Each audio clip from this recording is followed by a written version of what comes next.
ગુજરાતમાં મોડી રાત્રે મોટી હલચલના સમાચાર અત્યારે મળી રહ્યા છે।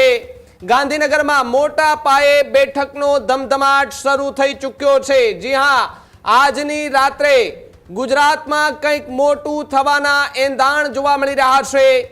નાયબ મુખ્યમંત્રી હર્ષ સંઘવીની તાત્કાલિક વિડીયો કોન્ફરન્સથી બેઠક યોજવામાં આવી છે। ડીજી સહિતના મોટા અધિકારીઓ સચિવાલય ખાતે અત્યારે હાજર જોવા મળી રહ્યા છે। તો સાથે જ તમામ પોલીસ કમિશનર, આઈજી, ડીઆઈજી પણ બેઠકની અંદર જે છે તે અત્યારે હાજર છે। આ પહેલા પણ આ રીતનું મોટું ઓપરેશન થઈ ચૂક્યું છે। ગત વખતે આ પ્રકારની હલચલ બાદ એ સામૂહિક દરોડા પડ્યા હતા। રાજ્યભરની જેલમાં મોટા પાયે દરોડાની કાર્યવાહી થઈ હતી।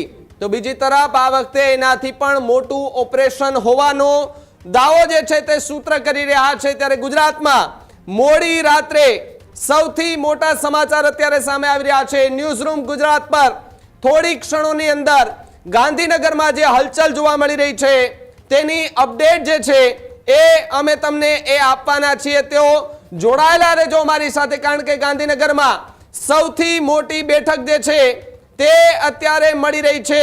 ડેપ્યુટી સીએમ હર્ષ સંઘવી પોતે કે જેઓ અત્યારે ગાંધીનગર સચિવાલય ખાતે છે, તેઓ અત્યારે તમામે તમામ જે અધિકારીઓ છે તેમની સાથે બેઠક જે છે તે યોજી રહ્યા છે। હજુ સુધી તમે અમારી ચેનલને સબસ્ક્રાઇબ નથી કરી તો અત્યારે જ ન્યૂઝ રૂમ ગુજરાતને સબસ્ક્રાઇબ કરો, ફેસબુક અને ઇન્સ્ટાગ્રામ પર ફોલો કરો।